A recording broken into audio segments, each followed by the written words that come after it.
Kok kalau disusah mintanya bukan sama Allah, curhat di HP? Hah? Bener gak? Curhat sama HP. Tuhan inti Allah atau HP?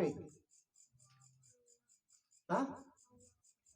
Tuhan kita Allah apa-apa HP? Gue gak ada yang jawab. Di mana majelis taklim masih megang HP, maulid megang HP, baca Quran megang HP. Habis selesai sholat, assalamualaikum, bukan istighfar yang dipegang HP. Na'udzubillah min dzalik. Inti jangan ya, itu laknat itu, Allah marah itu. Ketika inti sholat bukan istighfar, orang kan istighfar minta ampun. Inti kalau minta ampun nih mau digebukin orang nih, contoh, inti digebukin orang ketakutan nih, minta ampun nih gimana? Ampun Pak, ampun. Sama Allah begitu setelah sholat. Astagfirullahaladzim. Ini kagak. Astagfirullahaladzim. Itu ngeledek Allah tuh.